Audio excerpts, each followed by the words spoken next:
All right, guys, when you come in. All right, so just park yourselves in front of. This is a heavily project-based class.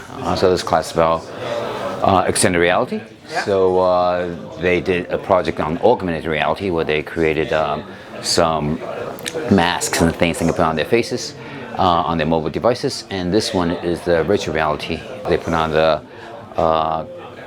HMDs, head-mounted displays, and they're in a virtual world, and they all had to create games, basically, with a goal. You have to go in and you have to find something, and then with that something, you have to leave that space. And so there's a goal in the game, and there are things you have to do that will test basic manipulation technology, basic navigation technology, and knowledge of how to design things and model things.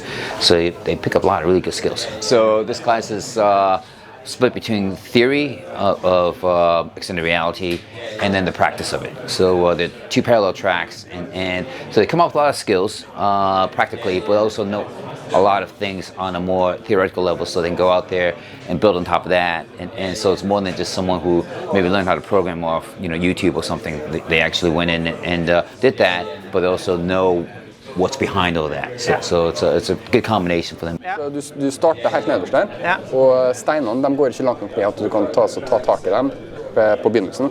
Så du går til huset, og da er det en stemme som kommer innenfra. Vi har ikke noen person som står fysisk og gir det oppdraget, men de sier det at de skal lage mat, men kaninen har stjålet 4 gulrøtter.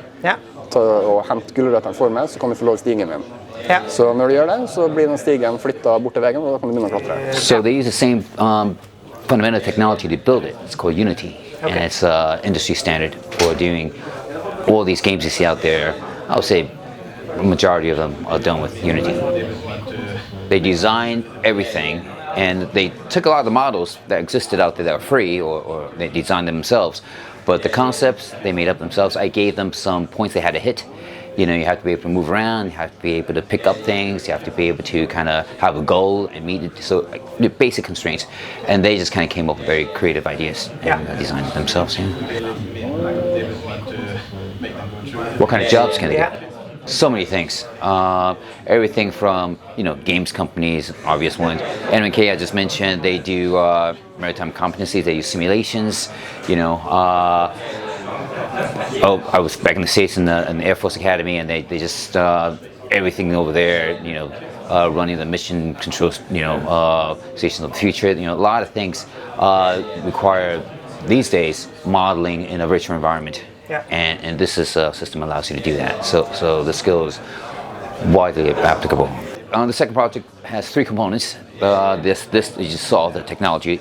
There was also a presentation, so each squad did like a 3-4 minute presentation, which was really nice. They showed that yesterday, and they always have a document, a 2-page document about the business potentials and from that direction. So a lot of these, digitalization students, they have very broad and wide set of skills that I need to touch upon. So some business, technology, and design.